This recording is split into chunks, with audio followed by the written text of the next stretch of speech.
Hello friends, my name is Ritesh and I welcome you all to the Hindu analysis. Let's get started. The first topic for today is Electoral Law Amendment Bill. ठीक है, हाल ही में winter session में ये bill pass किया गया. ठीक है, election laws amendment bill 2021. Bill जो है वो रिप्रेजेंटेशन ऑफ पीपल एक्ट 1950 और रिप्रेजेंटेशन ऑफ पीपल एक्ट 1951 को अमेंड करता है. ठीक है, 1950 एक्ट और 1951 एक्ट के बीच का डिफरेंस थोड़ा सा समझना जरूरी है. आसान भाषा में आप इसे ऐसे समझ सकते हैं कि 1950 एक्ट इलेक्शन की तैयारियों को लेकर के, allocation of seats, delimitation of constituencies, qualification of voters, preparation of electoral rolls, तो इलेक्शन से पहले की तैयारियों को लेकर के ये एक्ट है.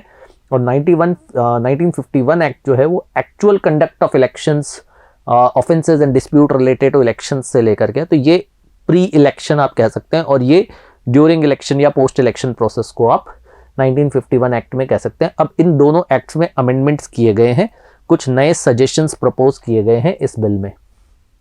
ठीक है, अब देखो, सबसे पहले अगर आप वोट देना चाहते हैं, वोटर लिस्ट में आपका नाम होना चाहिए, ये सबको पता है.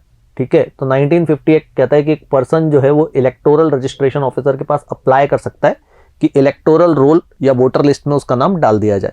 ठीक है, उस समय उसको अपनी कुछ आइडेंटिटी देनी होती है. ठीक है, after verification if the officer is satisfied that the applicant is entitled to registration, he will direct the applicant's name to be included. अब बेसिकली किया क्या गया है इसमें, जो रेडिकल मेजर जो अनाउंस किया गया है वो ये है कि आधार को वोटर आईडी और इलेक्टोरल रोल को लिंक किया जाए. ठीक है, यानी जब व्यक्ति वोटर लिस्ट में अपना नाम डलवाने जाएगा तो उसे अपना आधार कार्ड दिखाना होगा. ठीक है, electoral registration officer may require a person to furnish their Aadhaar number. ठीक है, ये ऑथेंटिकेट करने के लिए भी होगा और ये नया नाम ऐड करने के लिए भी होगा. तो अगर नाम ऑलरेडी इलेक्टोरल रोल में है तब भी आधार नंबर पूछा जाएगा फॉर ऑथेंटिकेशन ऑफ एंट्रीज. ऐसा क्यों किया जा रहा है? ऐसा इसलिए किया जा रहा है कि मल्टीपल, एक ही व्यक्ति के मल्टीपल वोटर लिस्ट में नाम ना हो और एक ही व्यक्ति मल्टीपल वोट्स ना डाले, तो मल्टीपल पोलिंग या मल्टीपल वोटिंग या बोगस एंट्रीज की प्रॉब्लम को रिजॉल्व करने के लिए किया जा रहा है. अब इस पर कंसर्न ये उठता है कि अगर किसी व्यक्ति का आधार कार्ड नहीं है तो क्या वो वोट नहीं दे सकता? क्या उसका नाम वोटर लिस्ट से डिलीट कर दिया जाएगा? क्या किसी व्यक्ति के पास आधार कार्ड नहीं है तो उसका नाम वोटर लिस्ट में ऐड नहीं किया जाएगा? ऐसा नहीं है. गवर्नमेंट ने कहा है कि ये सिर्फ ऑथेंटिकेट करने के लिए, अगर आपके पास आधार नंबर नहीं है तो आपको कोई और डॉक्यूमेंट शो करने के लिए कहा जाएगा. Person will not be denied inclusion in the electoral rolls और have their name deleted from the roll if they are unable to furnish Aadhaar number. अगर आपका नहीं है आधार नंबर कोई बात नहीं, मगर है तो आपका नाम उससे वेरीफाई किया जाएगा. अगर नहीं है तो such person may be permitted to furnish alternate document. आपसे कोई ऑल्टरनेट डॉक्यूमेंट मांग करके आपके आइडेंटिटी को वेरीफाई किया जाएगा. ठीक है, तो बेसिकली ये काम किस लिए किया गया? To curb the menace of multiple enrolment. It will help in stopping bogus voting and fraudulent votes. This is the only objective of doing this. क्या यही एक अमेंडमेंट किया गया है? और भी कुछ चेंजेस किए, और भी चेंजेस किए गए. जैसे देखो, ये भी एक इंटरेस्टिंग और अच्छा चेंज है. इसमें पहले क्या हुआ करता था कि क्वालिफाइंग डेट फॉर एनरोलमेंट जनवरी 1 है. ठीक है, जनवरी 1 क्वालिफाइंग डेट है एनरोलमेंट की. तो यानी आप आज 18 साल के हुए तो आप कब एनरोल कर सकते हो? अगले साल जनवरी 1. ठीक है, अगर आप जनवरी 2 को भी आप 18 साल के हुए तो आप उसके अगले साल की जनवरी 1 पे जाके एनरोल कर सकते हो वोटर लिस्ट में. यानी पूरे एक साल तक आप वोट नहीं कर सकते. ठीक है, इसको चेंज करने के लिए अब 4 क्वालिफाइंग डेट लगा दी गई है. जनवरी 1 के अलावा हर क्वार्टर के पहले वाली डेट, जनवरी 1, फिर अप्रैल 1, जुलाई 1, अक्टूबर 1. तो आपका जब भी आप 18 साल के होते हो, लेट से आप फरवरी में 18 साल के हुए तो आप अप्रैल 1 में अपना नाम वोटर लिस्ट पे डलवा सकते हो. अगर आप मई में हुए तो आप जुलाई में करवा सकते हो. लेट से आप अगस्त सितंबर में कभी हुए तो आप अक्टूबर में करवा सकते हो. नवंबर दिसंबर अक्टूबर में कहीं हुए तो आप जनवरी में करवा सकते हो. अकॉर्डिंगली आप अपना जो नाम है वोटर लिस्ट में ऐड करवा सकते हो. तो क्वालिफाइंग डेट्स जो पहले खाली जनवरी 1 में थी 1950 एक्ट के तहत, उसे अब जो है 4 क्वालिफाइंग डेट्स बना दिया गया है. नेक्स्ट अपडेट देखते हैं। देखो इसके अलावा क्या और कोई चेंज किया गया? एक और चेंज किया गया। ये तो हमने अमेंडमेंट्स देखे रिप्रेजेंटेशन ऑफ पीपल एक्ट 1950 में। रिप्रेजेंटेशन ऑफ पीपल एक्ट 1951 में भी एक चेंज किया गया 1951। अच्छा, इसके अलावा देखो एक इंटरेस्टिंग एक्ट चेंज और बताता हूं उससे पहले कि इसे जेंडर न्यूट्रल बनाया गया है। जेंडर न्यूट्रल का मतलब ये है कि पहले जो टर्मिनोलॉजी यूज की थी सर्विस वोटर्स वो होते हैं जैसे हमारी जो आर्म्ड फोर्सेज हैं, डिप्लोमेट्स हैं जो फॉरेन लोकेशंस पे हैं, तो उनके लिए सर्विस वोटर्स का इस्तेमाल किया जाता था और उनके लिए पोस्टल बैलेट की सुविधा भी दी जाती थी। अब इनके नाम के आगे वाइव्स ऑफ सर्विस वोटर्स को रिप्लेस कर दिया गया स्पाउस ऑफ सर्विस वोटर्स। ठीक है, क्योंकि जरूरी नहीं है ना कि ओनली मेल सर्विस पर्सन है, it may be a female service person, a female diplomat, somebody a female working in armed forces. तो फिर क्या कहोगे आप? वाइव्स ऑफ सर्विस वोटर्स कहोगे, हस्बैंड्स ऑफ सर्विस वोटर्स कहोगे? उसे जेंडर न्यूट्रल करके उन्होंने स्पाउस ऑफ सर्विस वोटर्स कर दिया गया है। ठीक है, तो इनको बेसिकली इनके रजिस्ट्रेशन के लिए जो टर्मिनोलॉजी थी वाइव्स ऑफ सर्विस वोटर्स की जगह कर दिया गया स्पाउस ऑफ सर्विस वोटर्स। हाँ, जैसा मैंने कहा था कि 1951 एक्ट में भी कुछ चेंजेस हैं, तो 1951 एक्ट को अमेंड करके क्या किया गया है? ये कर दिया गया है कि पहले ये परमिशन थी इलेक्शन कमीशन को कि वो जो है पोलिंग स्टेशंस, बेसिकली वो कुछ प्रीमाइसेस के रिक्वेस्ट कर सकते थे जिनको पोलिंग स्टेशंस के तौर पे यूज़ किया जा सकता था, जिनको बैलेट बॉक्स स्टोर करने के लिए यूज़ किया जा सकता था। अब ये उसी प्रीमाइसेस को और भी चीज़ों के लिए इस्तेमाल कर सकते हैं, जैसे they can use these premises for counting, storage of voting machine, poll related material. तो इनको बेसिकली जगह की ज़रूरत पड़ती है इलेक्शन प्रोसीजर में। तो पहले जो कुछ पर्टिकुलर कामों के लिए अलाउड था कि आप कुछ जगहों की रिक्वेजिशन कर सकते थे, परमिशन मांग सकते थे, अब वो काम जो है वो बढ़ा दिए गए हैं ताकि आप और भी एक्टिविटीज़ के लिए उन प्रीमाइसेस का इस्तेमाल कर सकें। ठीक है, तो ये कुछ चेंजेस जो हैं इलेक्शन लॉज अमेंडमेंट बिल में किए गए हैं। बड़े इंपॉर्टेंट बिल है, इसके सजेशंस हमने डिस्कस किए। अब हम देखते हैं नेक्स्ट टॉपिक। देखो ये बेसिकली बहुत इंपॉर्टेंट टॉपिक भी है, काफ़ी न्यूज़ में भी रहा था, आप लोगों के बीच में भी काफ़ी बात हुई होगी। Bill to raise marriage age for women. ठीक है, तो विमेन की क्या मैरिज एज है हमारे देश में? 18 है, उसे बढ़ा के 21 करने का प्रपोजल था। We are trying to make it equal to the marriage age of men. So this is basically prohibition of child marriage amendment bill. Child marriage bill को अमेंड किया गया है और अब इस बिल को बेसिकली, बिल तो पास हुआ नहीं है अभी, इसे एक पार्लियामेंट्री कमेटी के पास ट्रांसफर कर दिया गया है, committee on education, women, children, youth and sports.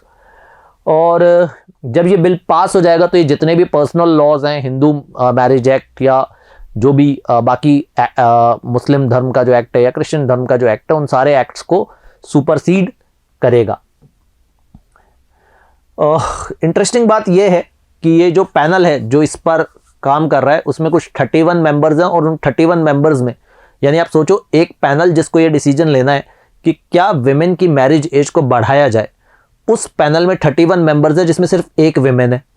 ठीक है, Sushmita Dev is the only women there और बाकी 30 मेल मेंबर्स हैं और ये मिलकर के डिसीजन लेंगे क्या विमेन की एज को, मैरिज एज को बढ़ा देना चाहिए। ठीक है, bill seeks to increase the legal age of marriage from 18 to 21। क्यों बेसिकली हमें एज क्यों इंक्रीज करनी है? ठीक है, इंक्रीज इसलिए करनी है कि हम ये मान के चलते हैं कि अगर ये एज बढ़ी तो इन्फेंट मोर्टालिटी में, मैटरनल मोर्टालिटी में कमी आएगी, न्यूट्रिशन लेवल में बढ़ोतरी आएगी। मे बी जो it is a right age for women to marry. मुझसे किसी ने ना बड़ा अच्छा क्वेश्चन पूछा था कि थ्रू आउट हिस्ट्री अगर पहले से भी देखते हैं तो जो विमेन की मैरिज की एज है वो मेन से कम रखी जाती है, और मुझसे पूछा गया कि क्यों रखी जाती है। ठीक है, और कुछ मुझे पता था, कुछ मैंने इसे और एक्सप्लोर किया और अल्टीमेट आउटकम यही निकला कि इसके पीछे कुछ बकवास थ्योरीज हैं, बट लार्जली जो रीज़न है वो पेट्रियार्कल सेटअप है। ठीक है, just because men want to exert more control over women. ठीक है, ऐसा किया गया है कि विमेन की एज मेन से कम होनी चाहिए मैरिज के लिए, otherwise there is no scientific basis, there is no logical basis, there is nothing rational to deny to basically justify this thing. तो मैरिज एज क्या बढ़ा देनी चाहिए? बिल्कुल आप बढ़ा सकते हैं, इसमें कहीं कोई प्रॉब्लम वाली बात नहीं है। ठीक है, बट एनीवेज ये सिर्फ हमारे ओपिनियंस हैं एज ऑफ नाउ। ये पैनल के पास है, पैनल अपनी रिपोर्ट सबमिट करेगा, then probably we can think about it. ठीक है, इसके अलावा एक और बात की गई है कि अगर आपकी चाइल्ड मैरिज हुई है तो उसके अगेंस्ट अपील करने की विंडो भी बढ़ा दी गई है। ठीक है, पहले विमेन सिर्फ 20 साल की उम्र तक चाइल्ड मैरिज के लिए अपील कर सकती थी, यानी लेट से आपकी शादी 15 साल में हो गई है तो आपके पास 5 साल है अपील करने के लिए, जब तक आप 20 साल के नहीं हो जाते तब तक आप चाइल्ड मैरिज के अगेंस्ट अपील कर सकते हो। ठीक है, मैन के लिए ये लिमिट थी 23। अगर आप बॉय हो और आपकी शादी बचपन में करवा दी गई है, ठीक है, तो आपके पास 23 ईयर्स तक की मियाद है कि जब तक आप 23 साल के नहीं हो जाते तब तक आप चाइल्ड मैरिज के अगेंस्ट अपील कर सकते हो। अब ये विमेन के लिए भी 23 कर दिया गया, यानी दोनों को आफ्टर 18 5 ईयर्स की वो टाइम पीरियड दिया गया, यानी दोनों बाय 23 एज की एज तक, चाहे मैन हो या विमेन हो, 23 की एज तक आप अपनी चाइल्ड मैरिज के खिलाफ अपील कर सकते हैं। ठीक है, नेक्स्ट अपडेट देखते हैं अपन। Karnataka passes anti conversion bill.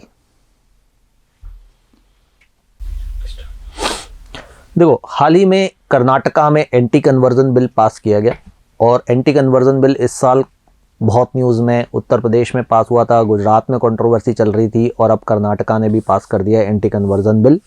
ठीक है, एंटी कन्वर्जन बिल के बारे में हम देखेंगे और फिर थोड़ा समझते हैं कि क्या इसके प्रोविजंस हैं, क्या इससे रिलेटेड फैक्ट्स हैं, वो सब पे बात करेंगे अपन।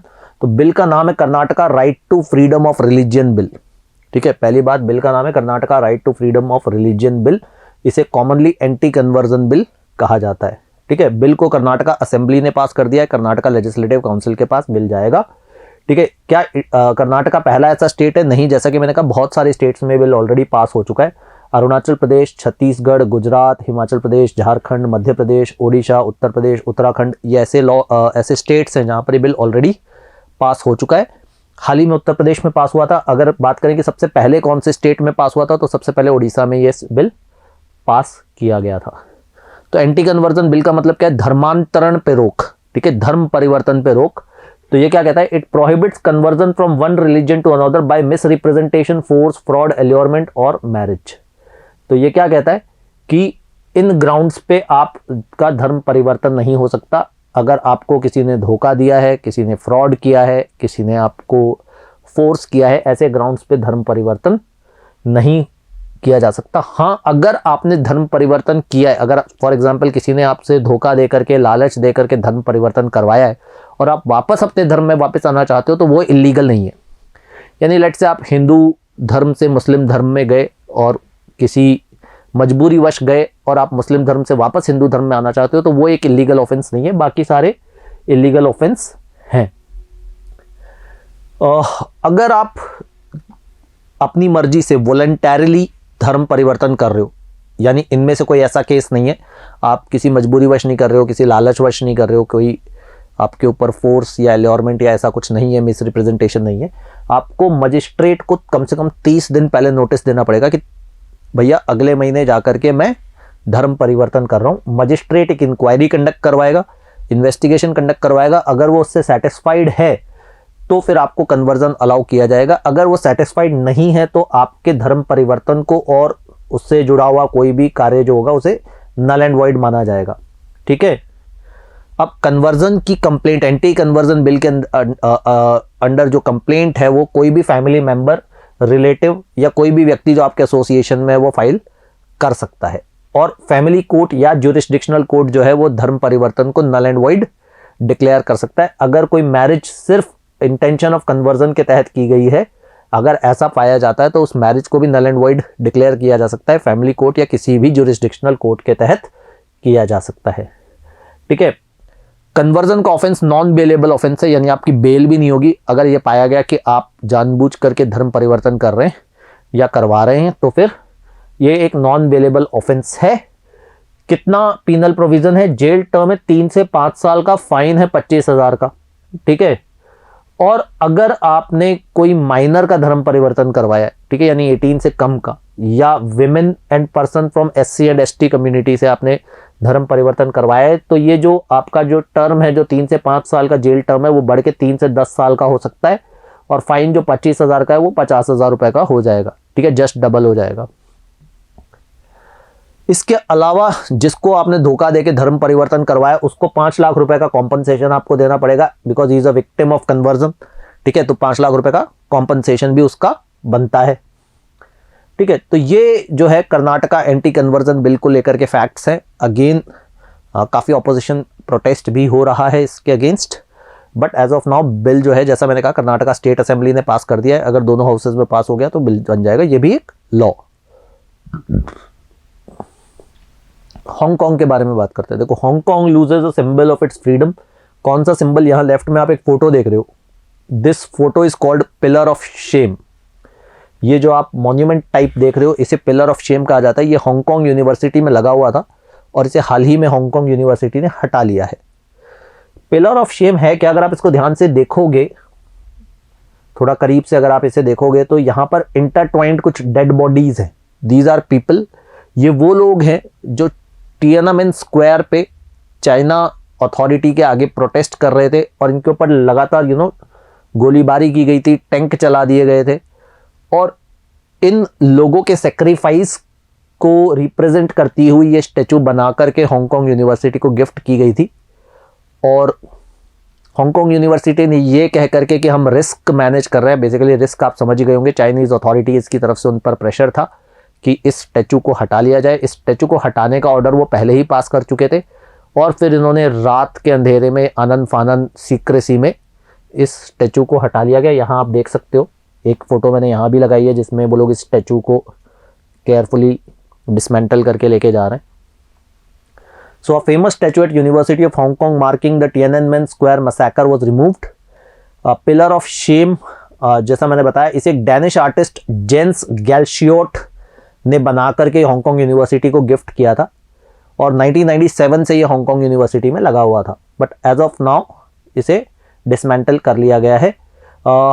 Pillar of shame was made in remembrance of June 4, 1989 Tiananmen square massacre. तो कब हुआ था ये मैसेकर? जून 4, 1989 को, जिसे याद रखने के लिए ये स्टैचू बनाया गया था। क्यों प्रोटेस्ट चल रहा था चाइनीज आर्मी के अगेंस्ट? करप्शन, अनएम्प्लॉयमेंट, इन्फ्लेशन, इन सारे मुद्दों पर प्रोटेस्ट चल रहा था और इसे कुचल दिया गया चाइनीज आर्मी के द्वारा। ठीक है, चलिए अब थोड़ी सी आरबीआई के बारे में बात करते हैं। टोकनाइजेशन न्यूज़ में था। आरबीआई ने टोकनाइजेशन नॉर्म्स निकाले थे, सितंबर में इनिशियली बात की थी, फिर अभी दिसंबर में इसकी डेडलाइन 6 महीने बढ़ा के जून तक कर दी गई है। यानी card data can be stored till June 30th। उसके बाद फिर कार्ड डेटा रिमूव करना होगा। देखो, कार्ड मतलब कौन से कार्ड की बात कर रहे हैं हम? डेबिट कार्ड, क्रेडिट कार्ड, इन सब चीज़ों के बारे में हम बात कर रहे हैं। तो आरबीआई की गाइडलाइन क्या थी? देखो, इसको थोड़ा ऐसे समझते हैं। आज की तारीख में क्या होता है, आपके पास डेबिट कार्ड है, आपके पास क्रेडिट कार्ड है, उसके थ्रू आप ऑनलाइन परचेज कर सकते हो। जब आप ऑनलाइन परचेज करते हो तो होता क्या है, आप एक मर्चेंट की वेबसाइट पे जाते हो, जैसे अमेजॉन। मर्चेंट की वेबसाइट पे आप अपने कार्ड का डेटा सेव करते हो, स्टोर करते हो, कार्ड डिटेल्स डालते हो, आपका कार्ड नंबर, आपका जो भी सीवीवी है, एक्सपायरी डेट, ये सारी डिटेल्स आप डालते हो और उसके बाद आप पेमेंट इनिशिएट करते हो। जब आप पेमेंट इनिशिएट करते हो तो होता क्या है, मर्चेंट बैंक वो डेटा एक्वायरिंग बैंक के पास भेजता है। एक्वायरिंग बैंक मतलब जो अमेजॉन का बैंक है ना। अब अमेजॉन का बैंक उसको फिर आपके बैंक, जिसका कार्ड है, लेट से आपके पास एचडीएफसी का कार्ड है, तो अमेजॉन का जो बैंक है, लेट से अमेजॉन का बैंक आईसीआईसीआई है, तो आईसीआईसीआई बैंक फिर एचडीएफसी बैंक के पास वो ऑथोराइजेशन के लिए भेजता है। फिर एचडीएफसी बैंक कहता है कि हाँ भाई ये डेटा बिल्कुल करेक्ट है, इसके अकाउंट में इतना पैसा है, वो अप्रूवल दे देता है। उसके बाद वो वापस आईसीआईसीआई के पास जाता है, आईसीआईसीआई से मर्चेंट के पास जाता है और फिर वो ट्रांजेक्शन अप्रूव होता है। इस तरीके से पूरा काम चलता है। इस पूरी स्टेज में आपका कार्ड डेटा इन सारी पार्टीज में घूमता है, यानी अमेजॉन के पास भी जाएगा, आईसीआईसीआई के पास भी जाएगा, एचडीएफसी के पास भी जाएगा। आपका कार्ड डेटा पूरे पेमेंट गेटवे में घूमता रहेगा, जिससे इसके मिसयूज होने के चांसेस बहुत बढ़ जाते हैं। तो आरबीआई ने क्या किया है, आरबीआई ने कहा कि एक टोकनाइजेशन सिस्टम देते हैं। इससे बेसिकली क्या होगा, आपका डेटा जो आप स्टोर करके रखोगे ना, वो उसके लिए हर ट्रांजेक्शन पे एक नया, एक तरीके से मान लो आपका ओटीपी आता है ना, जैसे ओटीपी आपका जो पिन आता है, उस तरीके से हर ट्रांजैक्शन पे एक नया टोकन जनरेट होगा। और ये जो ट्रांजैक्शन में आपका कार्ड डेटा घूम रहा है ना, उस कार्ड डेटा के बजाय वो टोकन घूमेगा। यानी वो टोकन आपके थ्रू मर्चेंट तक जाएगा, मर्चेंट के थ्रू एक्वायरिंग बैंक तक जाएगा, एक्वायरिंग बैंक के थ्रू इश्यूइंग बैंक तक जाएगा और अल्टीमेटली उसके थ्रू ट्रांजैक्शन अप्रूव हो जाएगा। यानी आपका कार्ड डेटा जो है वो कहीं पर भी स्टोर्ड नहीं होगा और आपका कार्ड डेटा लीक होने के चांसेस हो जाएंगे बिल्कुल कम। तो आरबीआई ने ये सारी चीज़ों को ध्यान में रखते हुए टोकनाइजेशन सिस्टम इंप्लीमेंट करने की सोची थी, बट मर्चेंट वेबसाइट्स इसके लिए पूरी तरीके से अभी तैयार नहीं हो पाई थी। तो आरबीआई ने कहा ठीक है, आपको 6 महीने और देते हैं, आप तैयार हो जाओ, उसके बाद हम ये सिस्टम इम्प्लाई कर देंगे, एप्लीकेबल कर देंगे, ताकि फाइनेंशियल डेटा को सिक्योर किया जा सके। तो RBI has decided to defer the implementation of tokenization of debit and credit card for online transaction by a further 6 months. In September 2021, RBI prohibited the merchants from storing customer card details on their servers. तो ये initially जो मैंने जैसा कि आपको बताया कि दिसंबर के बाद ये मैटर खत्म होने वाला था, बट 6 महीने बढ़ा दिया गया। Tokenization refer to replacement of actual credit and debit card details with an alternate code called the token, जैसा कि मैंने आपको बताया। ओके, तो ये एक बड़ा अच्छा इन्फोग्राफिक मुझे मिला था जिसके थ्रू आप पूरा प्रोसेस समझ सकते हैं। मैंने आपके साथ शेयर भी कर दिया है। जैसा कि आप देख सकते हो, इसमें बहुत अच्छे से पूरा टोकनाइजेशन का प्रोसेस एक्सप्लेन किया गया है। चलिए अब बात करते हैं नेक्स्ट अपडेट की। महाराष्ट्र में शक्ति बिल आया। ठीक है, शक्ति बिल बेसिकली आप इसे विमेन एम्पावरमेंट की तरफ देख सकते हैं, या विमेन पे जो अटैक हो रहे हैं उनके लिए एज अ प्रिवेंटिव स्टेप देख सकते हैं। ठीक है, तो शक्ति बिल जैसा नाम से दिख रहा है आपको, Shakti bill seeks death sentence for rape.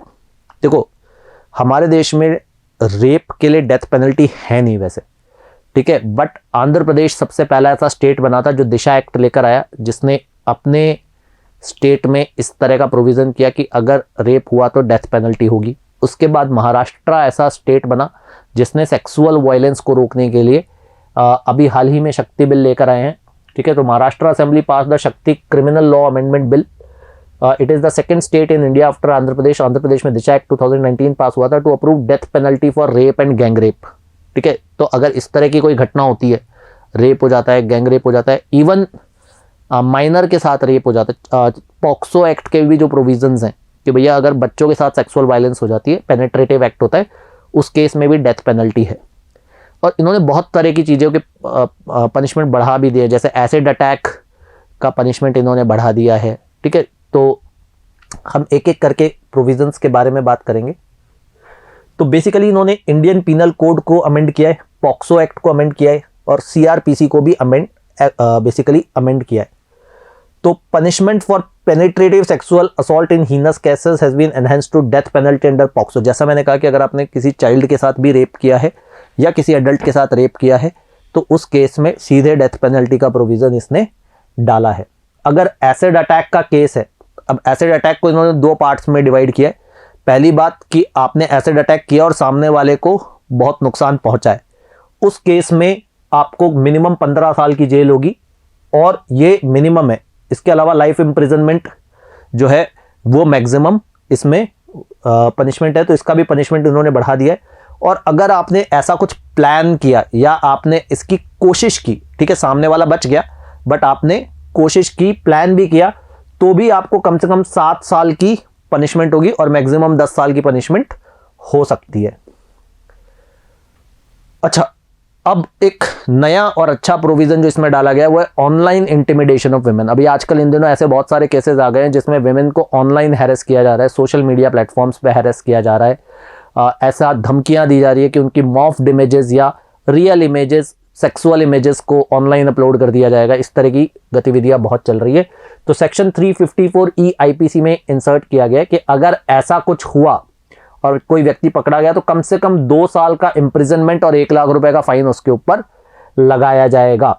ठीक है, तो ये बेसिकली उसके ऊपर पनिशमेंट है। इसमें थ्रेट अगर उन्होंने किया अपलोड और डिसेमिनेट एनी साउंड और वीडियो फाइल, किसी भी इस तरह की फाइल को उन्होंने अपलोड करने की धमकियां दी तो हैरेसमेंट के चार्जेस में 2 साल का इम्प्रिजनमेंट और 1 लाख रुपए का जुर्माना इसमें किया है। अब इस एक्ट के तहत त्वरित कार्रवाई हो, यानी स्पीडी ट्रायल हो, उसके लिए बेसिकली कहा गया कि पूरा ट्रायल प्रोसेस 1 महीने के अंदर, 30 डेज के अंदर खत्म हो जाना चाहिए। आज की तारीख में 60 डेज की गाइडलाइन है, उन्होंने कहा 1 महीने के अंदर जो है ट्रायल खत्म हो जाना चाहिए। 1 महीने के अंदर चार्जशीट फाइल होने के, FIR फाइल होने के 1 महीने के अंदर इन्वेस्टिगेशन कंप्लीट हो जानी चाहिए, चार्जशीट फाइल हो जानी चाहिए। यानी जब बंदे ने कंप्लेंट दर्ज करवाई उसके 1 महीने के अंदर इन्वेस्टिगेशन खत्म होनी चाहिए, उसके 1 महीने के अंदर आपका ट्रायल कंप्लीट हो जाना चाहिए। ठीक है, और इस केस में कोई एंटीसिपेटरी बेल नहीं दी जाएगी। इनमें से कोई भी केस हुआ तो कोई एंटीसिपेटरी बेल नहीं दी जाएगी। ठीक है, और अगर कोई बेल सब्सिक्वेंट दी भी जाती है, मतलब एंटीसिपेटरी बेल तो नहीं, मतलब अरेस्ट करने के बाद अगर बेल दी जाती है तो उसको भी खाली सेशंस कोर्ट और हायर कोर्ट के जजेस ही दे पाएंगे। इसके अलावा सोशल मीडिया प्लेटफॉर्म्स के ऊपर जिम्मेदारी होगी इस तरह के किसी भी केस में जो भी डेटा उनसे मांगा जाए वो प्रोवाइड करने की। हाँ, ये भी देखा गया है क्योंकि अब बिल अपना सख्त बना दिया तो इसके पास हमेशा एक क्वेश्चन होता है कि अगर कोई व्यक्ति इसका नाजायज इस्तेमाल करे, अगर कोई गर्ल या लेडी इसका नाजायज इस्तेमाल करे तो क्या होगा। तो अगर कोई व्यक्ति फॉल्स कंप्लेंट डालता है या फॉल्स इंफॉर्मेशन डालता है तो कम से कम 1 से 3 साल तक का पनिशमेंट है और 1 लाख रुपए तक का फाइन है। अगर कोई इस बिल का नाजायज इस्तेमाल उठाने की कोशिश करता है तो उसके ऊपर भी पनिशमेंट रखा गया है। आइए चलिए नेक्स्ट अपडेट देखते हैं। We will be talking about James Webb Space Telescope now. ठीक है, साइंस एंड टेक्नोलॉजी की दुनिया में एक बड़ा इंपॉर्टेंट अपडेट है जेम्स वेब स्पेस टेलीस्कोप। तो चलिए उसके बारे में बात करते हैं। नासा ने हाल ही में लॉन्च किया है। नासा का James Webb Space telescope launch किया गया 25 दिसंबर क्रिसमस के दिन एरियन स्पेस के एरियन 5 रॉकेट के थ्रू। कहाँ से? फ्रेंच गुयाना एक कंट्री है जो कि फ्रांस की ओवरसीज टेरिटरी है, साउथ अमेरिका के नॉर्दर्न पार्ट पे आप इसे देख सकते हैं। यहाँ से इसे लॉन्च किया गया। ये दुनिया का सबसे पावरफुल स्पेस टेलीस्कोप है। ठीक है, ये दुनिया का सबसे पावरफुल स्पेस टेलीस्कोप है। इसे हाल ही में स्पेस में भेजा गया। इसे बनाया है नासा, यूरोपियन स्पेस एजेंसी और कैनेडियन स्पेस एजेंसी ने मिलकर। तो नासा, यूरोपियन स्पेस एजेंसी और कैनेडियन स्पेस एजेंसी ने इसे मिलकर बनाया है और इसका नाम जो रखा गया है वो farmer NASA administrator James Webb के नाम पे रखा गया है। इनिशियली इसका नाम था नेक्स्ट जनरेशन स्पेस टेलीस्कोप, मगर farmer NASA administrator James Webb के नाम पे इसे रखा गया। करंट नासा एडमिनिस्ट्रेटर कौन है? Mister bill Nelson.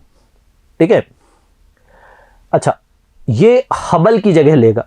ठीक है, और जो कि फिलहाल नासा का टेलीस्कोप है हबल, ये उसी को सक्सीड करता हुआ है और बहुत सारी चीज़ों में ये हमें हेल्प करेगा। ओरिजिन ऑफ यूनिवर्स को आइडेंटिफाई करने में हमें मदद मिलेगा। एक्सो प्लैनेट्स यानी हमारे सोलर प्लैनेट से बाहर के जो प्लैनेट्स हैं उनके एटमॉस्फेयर को स्टडी करने में हमारी मदद करेगा और अर्थ के जैसे एटमॉस्फेयर वाली जगहों को भी आइडेंटिफाई करने में हमारी मदद करेगा, जिससे हमें नए बिल्डिंग ब्लॉक्स ऑफ लाइफ के बारे में आइडिया मिल पाए। जैसा मैंने कहा, it is considered a successor of Hubble telescope. Hubble telescope के बारे में भी थोड़ी सी जानकारी हमें जानना जरूरी है। 1990 में हबल टेलीस्कोप को लॉन्च किया गया था। ये अर्थ से कुछ 570 किलोमीटर के ऑर्बिट में लगा हुआ है और इसने काफ़ी ऑब्जर्वेशंस इंपॉर्टेंट हमारे को ला करके दिए। 1.4 मिलियन ऑब्जर्वेशंस हैं। इंटरस्टेलर ऑब्जेक्ट्स को इसने आइडेंटिफाई किया है। एक कॉमेट जुपिटर को कोलाइजन को इन्होंने कैप्चर किया है। प्लूटो के मून्स को कैप्चर किया है। तो हबल हमारे बहुत काम आया है, मगर हबल से कहीं ज़्यादा शक्तिशाली, कहीं ज़्यादा ताकतवर टेलीस्कोप है जेम्स वेब स्पेस टेलीस्कोप। अब देखो डिफरेंस क्या है दोनों में। अगर हम वेवलेंथ की बात करें तो हबल जो है वो अल्ट्रा वायलेट रेस पे काम करता है, जबकि जेम्स वेब जो है वो इंफ्रारेड रेंज पे काम करता है। इसकी रेंज भी ज़्यादा है। अगर आप रेंज देखो तो 0.6 टू 28 माइक्रॉन्स है, यहाँ पर 0.8 टू 2.5 माइक्रॉन्स ही रेंज है। अगर हम मिरर की बात करें, टेलीस्कोप के मिरर की, तो इसका जो मिरर है उसका डायमीटर 6.5 मीटर्स है, जबकि हबल का जो डायमीटर है वो सिर्फ 2.4 मीटर्स है। तो यानी इससे लगभग 3 गुना ज़्यादा, ऑलमोस्ट 3 गुना ज़्यादा बड़ा मिरर हबल से जो है वो जेम्स वेब में लगा हुआ है। हबल, जैसा मैंने बताया, at an altitude of 570 kilometre established है, जबकि इसे हमने एक अर्थ सन लैग्रेंज पॉइंट L2 पे लगाया है। ठीक है, जो कि 1.5 मिलियन किलोमीटर्स अवे, यानी ये काफ़ी दूर जा करके लगा हुआ है और इस तरीके से लगा हुआ है कि अर्थ और सन के रिस्पेक्ट में इसकी पोजीशन जो है वो हमेशा सेम बनी रहती है। ठीक है, देखो, क्योंकि इसका मिरर बहुत बड़ा है, क्योंकि इसकी कैपेसिटी बहुत ज़्यादा है, तो ये काफ़ी दूर देख सकता है। हबल जितना दूर देख सकता है उससे काफ़ी दूर जो है वो जेम्स वेब देख सकता है। और जैसे जैसे बेसिकली कोई चीज़ स्पेस में दूर जाती है, जैसे वैसे वैसे उसकी लाइट जो है वो थोड़ी कम दिखाई देती है। तो बेसिकली ये बहुत कम लाइट वाली गैलेक्सीज को भी आइडेंटिफाई कर पाता है, बहुत दूर देख पाता है। इसीलिए हम कहते हैं कि हबल जो है वो टॉडलर गैलेक्सीज को देख पाता है, यानी जो थोड़ी सी बड़ी गैलेक्सीज है, और ये जो है वो उससे भी दूर, उससे भी पुरानी गैलेक्सीज को देख पाता है, जिसे बेबी गैलेक्सीज कहते हैं। तो जो हबल है वो टॉडलर गैलेक्सीज को आइडेंटिफाई कर पाता है और जो जेम्स वेब है वो बेबी गैलेक्सीज को आइडेंटिफाई कर पाता है। चलिए अब नेक्स्ट अपडेट के बारे में बात करते हैं। देखो, मोदी साहब ने अभी रिसेंटली ऐसा अनाउंस किया कि 15 to 18 के एज ग्रुप में उन्होंने वैक्सीन्स अलाउ कर दी है। ठीक है, जैसे कि आप लोगों में से काफ़ी लोगों ने लगवा भी दी होगी। 15 से 18 के एज ग्रुप में 3 जनवरी ऑनवर्ड्स वैक्सीन्स अलाउ कर दी गई थी।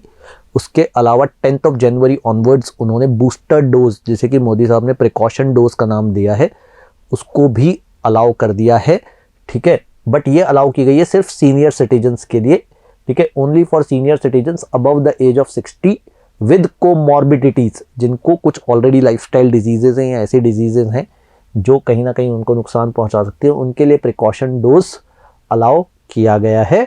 और 15 टू 18 के एज ग्रुप के लिए भी वैक्सीनेशन अलाउ कर दिया गया है। जो 15 टू 18 के एज ग्रुप के लिए वैक्सीनेशन अलाउ किया गया है वो 3 जनवरी ऑनवर्ड्स किया गया है, और जो बूस्टर डोज अलाउ किया गया या प्रिकॉशन डोज जिसे हम कह सकते हैं वो जनवरी 10 ऑनवर्ड्स अलाउ किया गया है, ठीक है। For frontline and health workers, तो जो डॉक्टर्स हैं, नर्सेज हैं, जो हेल्थ वर्कर्स हैं, उनको भी ये प्रिकॉशन डोज लगाई जा सकेगी। And the elderly with comorbidities, उनको भी ये डोजेस जो हैं वो लगाई जा सकेंगी, ठीक है। इसके अलावा कोविड से फाइट करने के लिए 2 और वैक्सीन्स और 1 एंटीवायरल पिल को भी अप्रूवल मिला गया है, ठीक है। इसमें कॉर्बीवैक्स है, जो 2 वैक्सीन्स हैं उनमें कॉर्बीवैक्स है, कोवावैक्स है, और जो एंटीवायरल पिल है उसका नाम है मोलनूपिराविर, ठीक है। तो हम इनके बारे में थोड़ा समझते हैं। तो 2 कोविड-19 वैक्सीन्स कॉर्बीवैक्स और कोवावैक्स को अप्रूवल मिला है, एंटीवायरल ड्रग मोलनूपिराविर को अप्रूवल मिला है। अभी तक इंडिया में क्या हो रहा था, अभी तक हम 3 वैक्सीन्स इस्तेमाल कर रहे थे, कोविशील्ड, कोवैक्सिन और स्पुतनिक 5। कोविशील्ड जिसे सीरम इंस्टीट्यूट ने बनाया है, कोवैक्सिन जिसे भारत बायोटेक ने बनाया, और स्पुतनिक 5 जो हम रशिया से ले रहे थे। अभी तक हम इनका इस्तेमाल कर रहे थे, अब 2 और वैक्सीन्स को अप्रूवल मिला है। अच्छा, अब कॉर्बीवैक्स के बारे में अगर हम बात करें तो इसे हैदराबाद की बायोलॉजिकल ई लिमिटेड बना रही है। ये प्रोटीन सब यूनिट वैक्सीन है, और भी कुछ प्लेयर्स इसमें इन्वॉल्व है, बट लार्जली हिंदुस्तान में जो मैन्युफैक्चरिंग होगी वो बायोलॉजिकल ई लिमिटेड के द्वारा होगी। कोवोवैक्स की बात करें तो ये सीरम इंस्टीट्यूट ऑफ इंडिया, जिन्होंने कोविशील्ड बनाई है, वो बना रहे हैं। It's a nano particle based vaccine, और इसको जो लाइसेंस इनको मिला है अंडर लाइसेंस फ्रॉम नोवावैक्स, एक यूएस बेस्ड कंपनी है जिनके कोलैबोरेशन में ये काम चल रहा है। मोलनूपिराविर को अगेन एक यूएस बेस्ड कंपनी है मर्क फार्मास्यूटिकल्स जिन्होंने बनाया है। इसे सबसे पहले अप्रूवल मिला था यूके में, और अब इंडिया ने भी अप्रूव कर दिया है। इंडिया में 13 कंपनीज ये बनाएगी, उनमें से एक सिप्ला भी है। आप लोगों ने पढ़ा होगा द हिंदू में सिप मोलनू के बारे में बात आई थी। तो 13 कंपनीज हिंदुस्तान में इस एंटीवायरल पिल को मैन्युफैक्चर करेंगी। अच्छा, जम्मू कश्मीर में एक नया अपडेट आया। देखो, जम्मू कश्मीर का रियल एस्टेट गवर्नमेंट ने ओपन कर दिया सब लोगों के लिए, यानी कल को अगर आप मकान खरीदना चाहते हैं जम्मू कश्मीर में, आप खरीद सकते हैं। कोई भी आप प्रॉपर्टी खरीदना चाहते हैं खरीद सकते हैं, बट एग्रीकल्चरल लैंड को छोड़ करके, यानी खेती की ज़मीन नहीं ले सकते आप जम्मू कश्मीर में, उसको छोड़ करके आप किसी भी तरह की ज़मीन जम्मू कश्मीर में खरीद सकते हैं। तो centre and the administration of Jammu and Kashmir decided to throw open real estate in the union territory. देखो, ऑब्वियसली इसका इम्प्लीकेशंस क्या है? इसके इम्प्लीकेशंस ये है कि ग्रेजुअली जम्मू कश्मीर में इकोनॉमिक डेवलपमेंट बढ़ेगा, बाहर के लोग यहाँ पर इन्वेस्ट कर पाएंगे, नए मॉल्स हो सकते हैं खुले, नए इंफ्रास्ट्रक्चर प्रोजेक्ट्स हो सकता है ओपन हो। तो under the newly introduced Jammu and Kashmir development act, the term being permanent resident of the state as a criterion has been omitted. यानी अब आपको जम्मू कश्मीर में प्रॉपर्टी खरीदने के लिए परमानेंट रेजिडेंट होने की जरूरत नहीं है। If you are an investor outside Jammu and Kashmir, you can now invest, you can buy non-agricultural land in Jammu and Kashmir. The only criteria is कि non-agricultural land आप खरीद सकते हैं। देखो, हाल ही में ये न्यूज़ आपने हिंदू में देखी होगी, missionaries of charity denied FCRA not. तो मिशनरीज ऑफ चैरिटी क्या है? ये एक NGO है जिसे मदर टेरेसा ने शुरू किया था, बहुत बड़ा NGO है, और हाल ही में इसको फॉरेन कंट्रीब्यूशन रेगुलेशन एक्ट के तहत फॉरेन फंडिंग रिसीव करने से मना कर दिया गया है। ठीक है, क्यों मना कर दिया गया है? ठीक है, basically it is refuse to renew the FCRA registration. जो FCRA रजिस्ट्रेशन है वो इनका रिन्यू करने से मना कर दिया है, और बिना FCRA रजिस्ट्रेशन के आप विदेशों से पैसा नहीं ले सकते। अब क्यों मना किया है? क्योंकि ऐसा गवर्नमेंट ने कहा कि सम एडवर्स इनपुट्स वर नोटिस्ड। देखो, FCRA एक्ट को लेकर के अपनी पहले भी बात हुई है, गवर्नमेंट ने बहुत सारे NGOs की फॉरेन फंडिंग पिछले कुछ समय में रोकी है, ये कह करके कि इनके पास जो पैसा आता है वो एंटी नेशनल एक्टिविटीज़ में लग जाता है, टेररिस्ट फाइनेंसिंग में लगता है, नक्सलाइट्स की फाइनेंसिंग में लगता है। ऐसे इनपुट्स गवर्नमेंट को मिले हैं। FCRA एक्ट को होम मिनिस्ट्री, गृह मंत्रालय बेसिकली मॉनिटर करता है, और उन्होंने हाल ही में FCRA registration Missionaries of Charity का रोक दिया है। अब just to give you some perspective, आप लोगों को थोड़ा आइडिया देने के लिए मैंने कुछ फैक्ट्स यहाँ पे लिए। ये कोई छोटा मोटा NGO नहीं है, इनके इंडिया में 250 से ज़्यादा बैंक अकाउंट्स हैं। ठीक है, हेडक्वार्टर्ड कोलकाता में इनका पिछले साल का बैलेंस तकरीबन 103.76 करोड़ का था, यानी 100 करोड़ से ज़्यादा के फंड्स इनके पास हैं। इनके पास यूएसए और यूके से काफ़ी पैसा आता है, मिशनरीज ऑफ चैरिटी यूएस और यूके से काफ़ी पैसा जाता है। पिछले साल इनको तकरीबन 75 करोड़ 350 फॉरेन इंडिविजुअल्स और 59 इंस्टीट्यूशनल डोनर्स से मिले। तकरीबन 28 करोड़ के आसपास इनके पास पहले से था, तो टोटल मिलाकर के तकरीबन 103 करोड़ का बैलेंस है। किसी एनजीओ के लिए 100 करोड़ से ज़्यादा का पैसा इकट्ठा कर लेना अपने आप में कोई छोटी बात नहीं, काफ़ी बड़ी बात है। और हाल ही में इनका एफसीआरए रजिस्ट्रेशन रोक लिया गया। अब थोड़ा सा एफसीआरए एक्ट के बारे में बात करते हैं। एफसीआरए एक्ट 1976 में आ गया था, फिर 2010 में अमेंड हुआ, फिर 2020 में अमेंड हुआ। हाल ही में सुप्रीम कोर्ट में बहस चल रही थी, हम लोगों ने पहले भी बात की है वीडियोज़ में, कि इसके अमेंडमेंट्स को लेकर के जैसे जैसे इन्होंने एनजीओज़ पे सख्ती दिखाई है, वैसे वैसे एनजीओज़ को समस्या आ रही है अपने ऑपरेशंस के लिए। उन्होंने सुप्रीम कोर्ट में पिटीशन भी फाइल की हुई है। Section 5 of FCRA act Indian government को पूरी पावर देता है कि वो किसी भी एनजीओ को पॉलिटिकल एंटिटी बता करके उसकी फाइनेंसिंग रोक सके, क्योंकि गवर्नमेंट ने किया भी है। जैसा मैंने कहा, FCRA is implemented by ministry of home affairs. फिलहाल हमारे होम मिनिस्टर है मिस्टर अमित शाह। देखो, नीति आयोग का हेल्थ इंडेक्स हाल ही में रिलीज हुआ, ठीक है। नीति आयोग के हमने बात की थी शायद पिछले वीडियोस में, global multi dimensional poverty index की, नीति आयोग के भी मल्टी डायमेंशनल पॉवर्टी इंडेक्स की बात की थी। हाल ही में नीति आयोग ने हेल्थ इंडेक्स रिलीज किया, जिसमें बताया गया कि कौन से स्टेट्स में हमारे यहाँ हेल्थ केयर अच्छा है, कौन से स्टेट्स में खराब है। तो अगर आप देखोगे तो यहाँ लिखा हुआ है कि Kerala tops UP at bottom. अगर आप बड़े राज्यों की बात करें, बड़े स्टेट्स की बात करें, तो केरला नंबर 1 पर है हेल्थ केयर में भी, और सबसे खराब हालात है उत्तर प्रदेश के, ठीक है। देखो, NITI Aayog has recently release the 4th edition of state health index. इस रिपोर्ट का टाइटल था हेल्दी स्टेट्स प्रोग्रेसिव इंडिया। तो क्या ये पूरे भारत के सारे राज्यों पे की गई थी? हाँ, लगभग, मगर वेस्ट बंगाल और लद्दाख को इसमें शामिल नहीं किया गया, क्योंकि वेस्ट बंगाल और लद्दाख का डेटा हमारे इनके पास आ नहीं पाया था, ठीक है। तो 2017 से डेटा आ रहा है। 24 इंडिकेटर्स का इस्तेमाल इसमें किया जाता है, और लार्जली इन 24 इंडिकेटर्स को 3 ग्रुप्स में बांटा जाता है। पहला ग्रुप है हेल्थ आउटकम, दूसरा ग्रुप है गवर्नेंस, और तीसरा है की इनपुट्स। तो ये 3 ग्रुप्स का क्या मतलब है, ये समझते हैं। हेल्थ आउटकम बेसिकली आपके पास हेल्थ से जुड़े हुए पैरामीटर्स पे आता है, जैसे चाइल्ड मोर्टेलिटी कितनी है, अंडर 5 मोर्टेलिटी कितनी है, सेक्स रेशियो एट बर्थ क्या है, जिससे आपको हेल्थ रिलेटेड पैरामीटर्स का पता चले। गवर्नेंस मतलब हमारे health care infrastructure, health care system से रिलेटेड पैरामीटर्स जो है, जैसे इंस्टीट्यूशनल डिलीवरीज कितनी होती है, कितने बच्चे हॉस्पिटल में पैदा होते हैं, average occupancy of senior officers, hospitals कितने हैं, डॉक्टर्स कितने हैं, नर्सेस कितनी हैं। फिर उसके अलावा कुछ की इनपुट्स या प्रोसेसेस है कि बर्थ एंड डेथ का कितना रजिस्ट्रेशन होता है, फंक्शनल मेडिकल फैसिलिटीज़ कितनी है, ट्यूबरकुलोसिस ट्रीटमेंट सक्सेस रेट कितनी है। कुछ अलग अलग पैरामीटर्स के बेसिस पे 24 इंडिकेटर्स मिला करके ये इंडेक्स कैलकुलेट होता है। और इंडेक्स को बनाता कौन है? नीति आयोग तो है ही। नीति आयोग इसमें हेल्प लेता है ministry of health and family welfare की और वर्ल्ड बैंक की। वर्ल्ड बैंक भी इसमें टेक्निकल सपोर्ट देता है।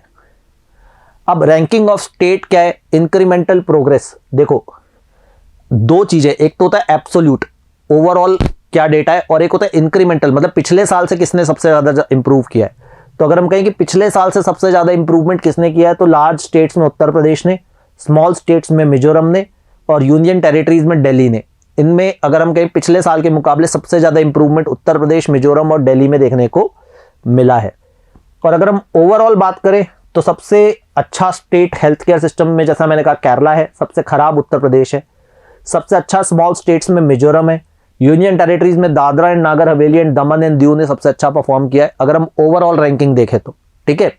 तो ये डिफरेंस समझना जरूरी है। ओवरऑल रैंकिंग मतलब ओवरऑल, इंक्रीमेंटल मतलब पिछले साल से सबसे ज्यादा इंप्रूवमेंट किसने किया है, ठीक है। तो दोनों का डेटा अलग अलग आया है। देखो, ज्योग्राफिकल इंडिकेशंस टैग अभी सॉर्ट किया गया अपाटनी टेक्सटाइल प्रोडक्ट के लिए। तो अपने को थोड़ा सा अपाटनी टेक्सटाइल प्रोडक्ट के बारे में समझते हैं, फिर अपन देखेंगे ज्योग्राफिकल इंडिकेशन टैग या जीआई टैग होता क्या है, ठीक है। तो recently an application seeking geographical indication tag for Arunachal Pradesh Apatani textile product has been filed by a firm. Okay, ये तो हमने बात की।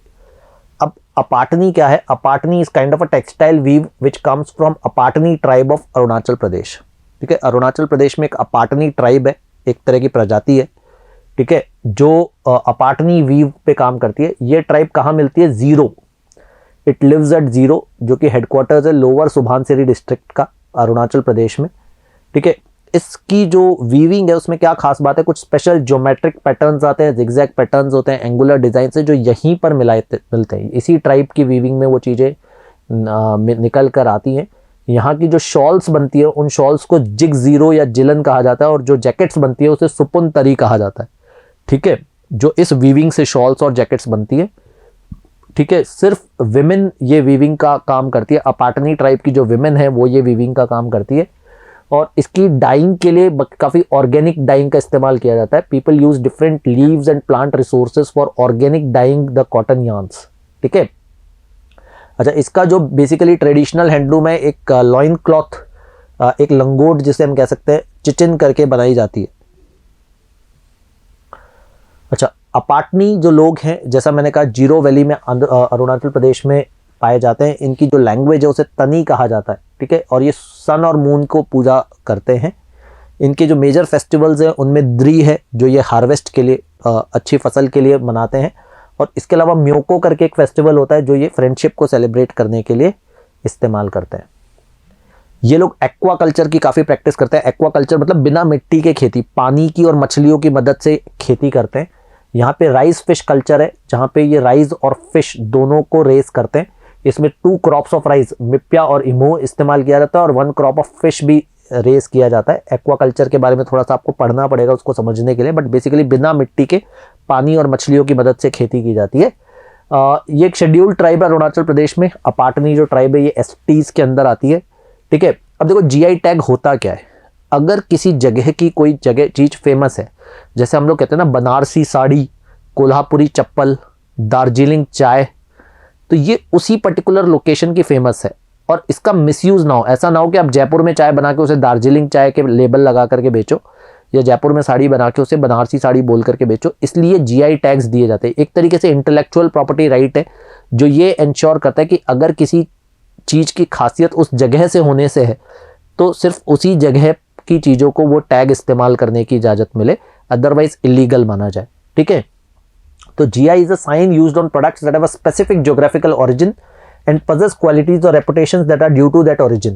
तो इंडिया ने ये GI एक्ट जो है वो 1999 में पास किया था, 2003 में ये फोर्स में आया। ठीक है, इस एक्ट को कौन एडमिनिस्टर करता है? Controller general of patents, design and trademarks. ठीक है, और इसकी जो रजिस्ट्री है वो चेन्नई में लोकेटेड है। चेन्नई में रजिस्टर किया जाता है।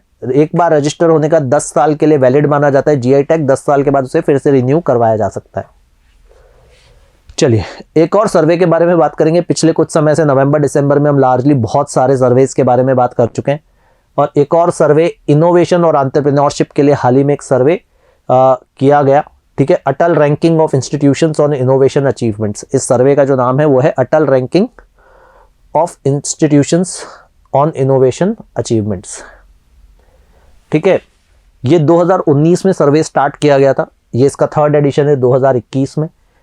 ठीक है, सर्वे करवाता कौन है? Education ministry with AICTE। Education ministry और AICTE मिलकर के ऐसे इंस्टीट्यूशंस को आइडेंटिफाई करते हैं जहां पर बढ़ावा दिया जाता है इनोवेशन और एंटरप्रेन्योरशिप को। ठीक है, अब किन पैरामीटर्स पे कैसे आइडेंटिफाई किया जाता है कि किसी इंस्टीट्यूशन में एंटरप्रेन्योरशिप या इनोवेशन को बढ़ावा दिया गया है?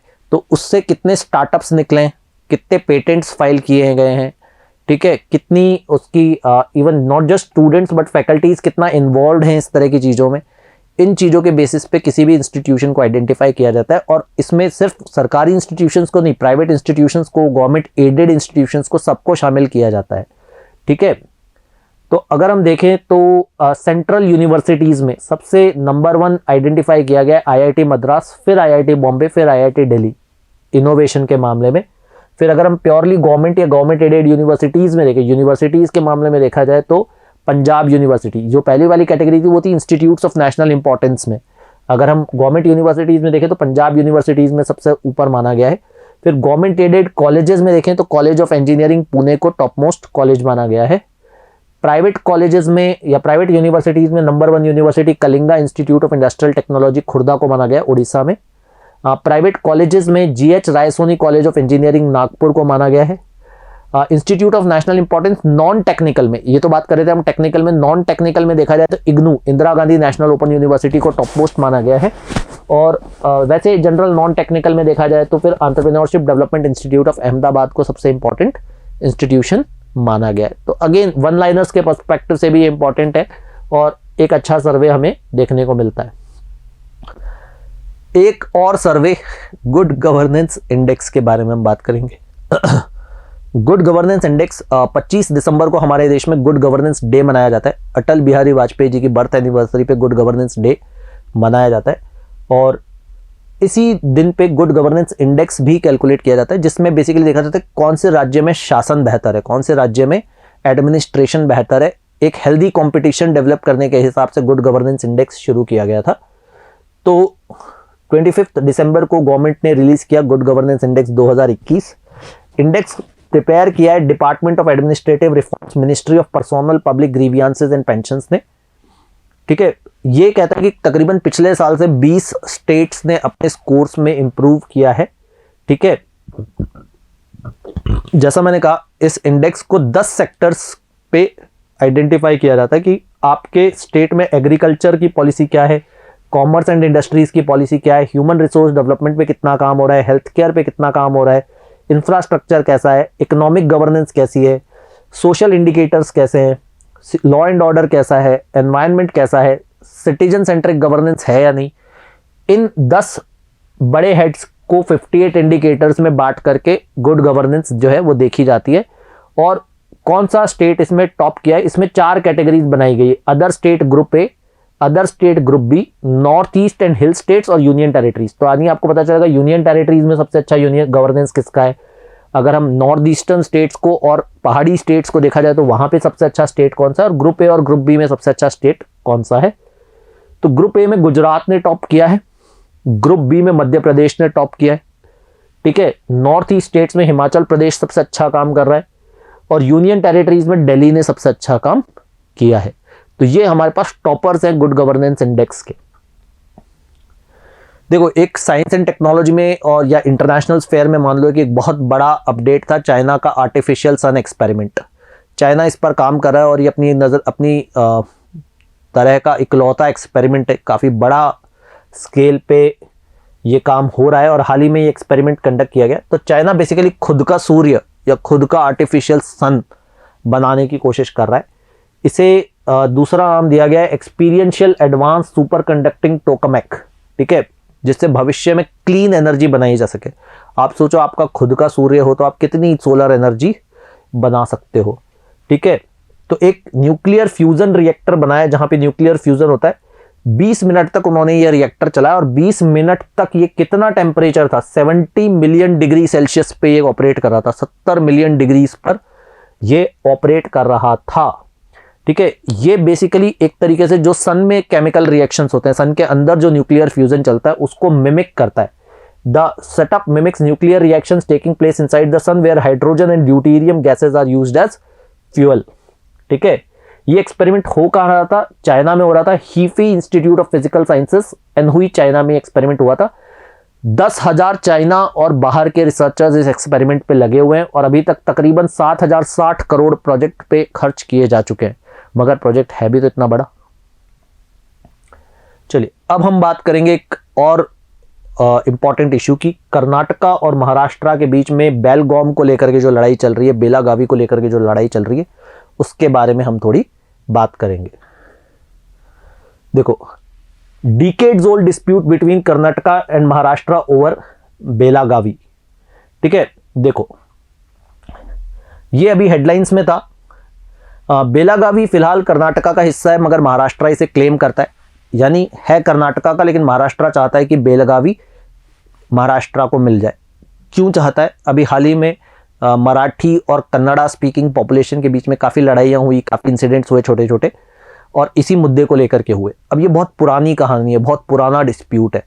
किसी ज़माने में बेलगाम जो है वो बॉम्बे का हिस्सा हुआ करता था, महाराष्ट्र का हिस्सा हुआ करता था, बट स्टेट रीऑर्गेनाइजेशन एक्ट 1956 के बाद इसे कर्नाटका को दे दिया गया। लेकिन महाराष्ट्र अभी भी इसे अपना मानता है और चाहता है कि वापस महाराष्ट्र में ये आ जाए। ठीक है, उसी को लेकर के ये लड़ाई छिड़ी हुई है। तो थोड़ा सा अपन इसका बैकग्राउंड देखते हैं। तो जैसा बात है कि किसी ज़माने में बॉम्बे प्रेसिडेंसी यानी महाराष्ट्र का जो पुराना नाम था उसमें विजयपुरा, बेलागावी, धारवाड़, उत्तर कन्नड़ा ये सारा हिस्सा उसमें था। मगर जब 1956 में स्टेट रीऑर्गेनाइजेशन एक्ट आया तो उन्होंने प्रिंसिपल ऐसा बनाया बॉम्बे और कर्नाटक के बीच में या महाराष्ट्र और कर्नाटका के बीच में कि अगर किसी गांव में 50% से ज़्यादा लोग कन्नड़ा बोलते हैं तो उसको कर्नाटका को दे दो, 50% से ज़्यादा लोग मराठी बोलते हैं उसको महाराष्ट्र को दे दो। ऐसा कह करके उन्होंने बेलगाम जो है वो कर्नाटका को दे दिया। उस समय कर्नाटका का नाम मैसूर स्टेट हुआ करता था। ठीक है, अब महाराष्ट्र ये कहता है कि उन्होंने गलती की। महाराष्ट्र ये कहता है उस समय भी 50% से ज़्यादा लोग वहाँ पर मराठी ही बोलते थे, बट उनका जो जजमेंट था वो गलत था और उन्होंने कहा बेलगाम जो है वो महाराष्ट्र का हिस्सा होना चाहिए, कर्नाटका का हिस्सा नहीं होना चाहिए। तो बॉम्बे हाई कोर्ट ने भी इस पर सवाल उठाया। फाइनली गवर्नमेंट ने 1966 में कमेटी बनाई, महाजन कमेटी। महाजन कमेटी को यह काम दिया गया कि आप देखो कि ये क्या मुद्दा है और उसके बेसिस पे डिसीजन दियो। 1967 में महाजन कमेटी ने बेसिकली उस समय महाराष्ट्र क्लेम करता था तकरीबन 2806 स्क्वायर माइल का एरिया, 814 गांव और 3 अर्बन सेटलमेंट्स। तो इसमें से कुछ हिस्सा महाजन कमेटी ने महाराष्ट्र को दे दिया। कारवार उन्होंने वापस दे दिया, हालियाल उन्होंने वापस दे दिया, सुपर्णा तालुकास जो है ये सारे तालुका उन्होंने महाराष्ट्र को वापस दे दिए। बट बेलागावी या बेलगाम जो है वो कर्नाटका के पास ही रहने दिया। लेकिन महाराष्ट्र आज भी इस एरिया को क्लेम करता है।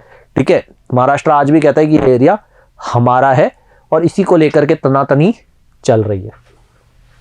चलिए आज का लास्ट अपडेट देखते हैं, हैदरपुर वेटलैंड। तो हाल ही में उत्तर प्रदेश में एक वेटलैंड है, हैदरपुर वेटलैंड, वेस्टर्न उत्तर प्रदेश में। इसे रामसार कन्वेंशन में शामिल किया गया है। ये टोटल इंडिया की देखा जाए तो 47th रामसार साइट है, उत्तर प्रदेश की 10वीं रामसार साइट है और दुनिया भर की देखा जाए तो 2463 रामसार साइट है। ठीक है, ये वेटलैंड है कहाँ पर? ये मुजफ्फरनगर और बिजनौर के बॉर्डर पे पड़ता है, गंगा और सोलानी रिवर के बीच में, और हस्तिनापुर वाइल्ड लाइफ सेंचुरी का हिस्सा है। ये एक मैनमेड लेक है, यानी नेचुरल लेक नहीं है, 1984 में बनाई गई थी और दुनिया भर से बहुत सुंदर सुंदर चिड़ियाएँ, बर्ड्स जो हैं, उसके अलावा और भी कई तरह की प्रजातियां यहाँ पर आती है। रामसार कन्वेंशन है क्या चीज़? ये एक एग्रीमेंट है जो 1971 में एंटर किया गया था रामसार शहर में, जो कि ईरान में है। 2 फरवरी 1971 में एग्रीमेंट हुआ था और दुनिया भर की जो इंपॉर्टेंट वेटलैंड्स हैं उसको कंजर्व करने के लिए, उनको प्रोटेक्ट करने के लिए ये एग्रीमेंट लिया गया है। अच्छा, दो ये 1971 में एंटर हुआ, बट इसको फोर्स में आया ये 1975 में। हिंदुस्तान इसका हिस्सा बना 1982 में। ठीक है, इसके तहत वेटलैंड किसे माना जाता है? ऐसा कोई भी एरिया जो साल के 8 महीने पानी से भरा रहता हो, कम से कम 8 महीने साल भर जिसमें पानी रहता हो, और जहां पर 200 तरह की बर्ड्स पाई जाती हो, 200 स्पीशीज ऑफ बर्ड्स पाई जाती हो, ऐसे एरिया को वेटलैंड्स ऑफ इंटरनेशनल इंपॉर्टेंस कहा जाता है और रामसार कन्वेंशन में इसे जगह मिलती है।